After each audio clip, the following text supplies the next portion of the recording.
The mechanic's heart. The morning mist clung to the pine trees like a soft gray blanket as Jake Thompson wiped his grease-stained hands on his worn coveralls. His small roadside garage sat at the edge of Pine Valley, where the forest met the winding country road. The red toolbox in his weathered hands had belonged to his father, and his father before him. It held more than just wrenches and screwdrivers. It held 3 generations of honest work. Behind him, his 8-year-old son Tommy played quietly in his bright yellow raincoat, building towers from empty oil cans. The boy had learned to entertain himself during the long hours at the garage. Money was tight, and Jake couldn't afford childcare. Not since his wife Sarah had passed 2 years ago, leaving him to raise Tommy alone on a mechanic's modest income. The sound of a struggling engine broke the peaceful morning silence. Jake looked up to see an old red pickup truck limping down the road, black smoke trailing from its exhaust. The truck wheezed and sputtered before finally giving up with a loud backfire, rolling to a stop right in front of his garage. A woman stepped out, shaking her head in frustration. She wore simple jeans and a brown coat, her long auburn hair pulled back in a practical ponytail.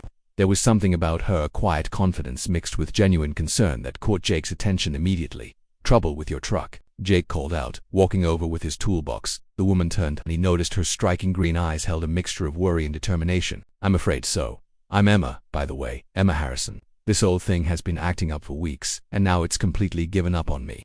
"Jake Thompson," he replied, extending a clean corner of his sleeve since his hands were still dirty. "Let me take a look."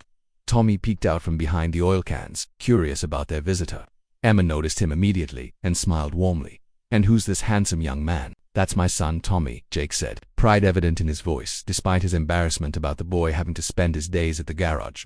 "Hi Tommy," Emma said, crouching down to his level. "I like your raincoat, very practical for this weather." Tommy beamed, suddenly shy but pleased by the attention. Jake felt something stir in his chest. It had been a long time since anyone had shown such genuine interest in his son. Jake popped the hood of the old truck and whistled low. The engine was in rough shape, much worse than he'd expected. Parts were corroded, gaskets were blown, and the transmission looked like it hadn't been serviced in years. "I hate to tell you this, ma'am, but this truck needs a lot of work. We're talking about a complete engine rebuild, new transmission, probably a few hundred in parts alone." He paused, doing quick calculations in his head. "Honestly, it might cost more to fix than the truck is worth." Emma's face fell slightly, but she nodded. "I figured it might be bad. This truck belonged to my grandfather. He used it on his farm for 30 years before he passed it down to me." She ran her hand along the faded red paint. "I know it's just an old truck, but it means everything to me." Jake understood that feeling completely. Some things held value that couldn't be measured in dollars. He looked at the truck again, then at Emma's hopeful expression, then at Tommy, who was watching the adults with wide, interested eyes. "Tell you what," Jake said slowly. "I can't promise miracles, but I'll do what I can. It'll take me a few days, working evenings mostly. I'll charge you for parts and just a little labor." "Fair enough." Emma's eyes brightened. "Really, you'd do that?" "Sometimes old things just need someone who cares enough to fix them properly," Jake replied. Over the next 3 days, Emma returned each evening to check on the progress. She brought coffee for Jake and coloring books for Tommy. She seemed genuinely interested in the work, asking questions about engines and listening carefully to Jake's explanations. She had a way of making even the most mundane repair seem fascinating. Tommy, we grew fond of her quickly. She helped him with his homework, taught him simple card games, and listened patiently to his endless stories about school and his friends. Jake found himself looking forward to her visits more than he cared to admit. On the 3rd evening, as Jake was putting the finishing touches on the rebuilt engine, Emma arrived with a basket. "I thought you two might be hungry," she said, unpacking sandwiches and homemade cookies. "It's the least I can do after all your hard work." They sat together on old crates, sharing the simple meal as the sun set behind the pine trees. Tommy chattered excitedly about his day at school, and Emma listened, with the same attention she might give to a board meeting. "Emma," Jake said quietly as Tommy played nearby, "I have to ask. That truck of yours, the parts alone cost more than I'm charging you, and you don't seem bothered by spending your evenings in a greasy garage. Most people would have just bought a new truck by now." Emma was quiet for a long moment, watching Tommy stack his oil cans again. "You're right, Jake. I could have bought a new truck. Actually, I could probably buy a dozen new trucks without thinking twice about it." Jake raised an eyebrow, waiting for her to continue.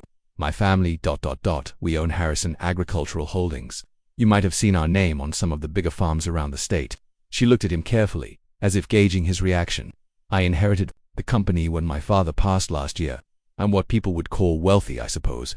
Jake felt his heart sink a little. He should have known someone like Emma wouldn't be interested in someone like him, a small-town mechanic struggling to make ends meet. Emma seemed to sense his thoughts. "But that's not who I am, Jake, not really. I grew up on my grandfather's farm, learning to fix things with my own hands, just like you're teaching Tommy." Money doesn't change what matters to me. Honest work, genuine people. And she paused, looking directly at him. Connections that feel real. She reached over and took his hand, not caring about the grease stains. These past few days, watching you work, seeing how you care for Tommy, how you take pride in doing things right, even when no one's watching, that's worth more than all the money in the world. Tommy ran over, excited. Dad, can Emma come? Have dinner with us tomorrow, please. Jake looked at Emma, his heart full of something he hadn't felt in years. Hope. I'd love to, Emma said, smiling at both of them, as long as your dad doesn't mind having a millionaire heiress who can't cook anything fancier than grilled cheese. Jake laughed, really laughed, for the first time in months. I think we can manage that. As they stood together in the fading light, the old red truck purring smoothly behind them, Jake realized that sometimes the most valuable things couldn't be bought, they had to be built. One careful piece at a time, with patience, skill, and love.